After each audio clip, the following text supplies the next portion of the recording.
Maître, j'ai quand même d'abord envie de vous demander comment va Victor. Eh ben, j'aimerais vous dire qu'il va bien, j'aimerais vous dire qu'il va mieux, mais c'est pas vrai. Il va très mal.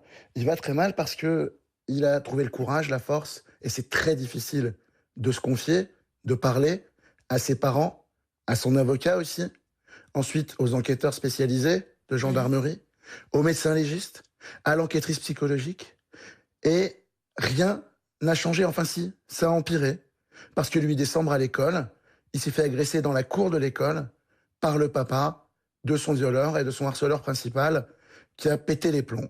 Parce que son fils était entendu l'après-midi même par les gendarmes et qu'il a agressé devant toute sa classe, devant sa maîtresse. Qui a Depuis, hurlé il ne va sur plus à l'école. Victor, devant la maîtresse, devant Oui, les autres enfants? Le père de oui, l'agresseur? oui, oui, le 8 décembre au matin. Est-ce que la maîtresse l'a protégé d'une quelconque manière? Est-ce qu'il a Oui, trouvé quand bah, même un alors peu il de s'est refuge? réfugié derrière elle et puis elle l'a emmené ensuite, de ce qui m'a été rapporté, elle l'a ensuite, emmené à l'intérieur des bâtiments. Mais le mal était fait et cet enfant n'a pas été protégé.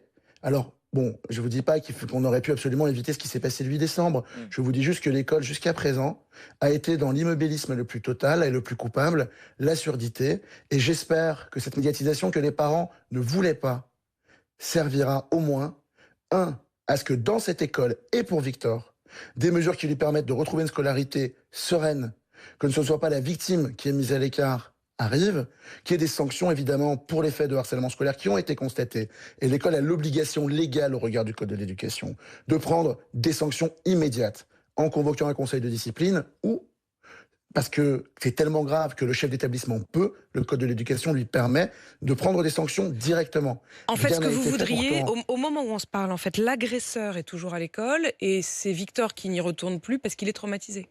En plus de la question du Oui, viol, et c'est pas pour seulement laquelle il y a c'est une un phénomène enquête, de pour harcèlement le coup, scolaire de à justice. plusieurs, hein. Mmh, mmh.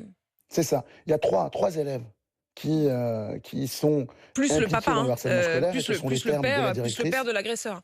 Plus le père, mais bon, le père, il a l'interdiction Mmh, dorénavant, selon les directrices, d'entrer dans l'école. mmh. La justice est saisie de ces faits-là. Nous, la seule chose que l'on demande, que l'on exige, c'est que l'école réagisse parce qu'elle ne l'a pas fait, malgré la situation qu'elle constate, malgré un courrier que j'ai adressé à la directrice le 28 novembre dernier, malgré un nouveau courrier adressé à la direction de l'école et au diocèse de Lyon le 29 décembre dernier. Aucune mesure n'a été prise, alors que pourtant il me semble, selon les discours de leur ministère de tutelle, que le harcèlement scolaire est une Le grande cause harcèlement et qu'il y a des est protocoles depuis quelques années Le qui harcèlement sont est mis en érigé place en grande normalement. cause, en effet, et en priorité du ministère de l'Éducation.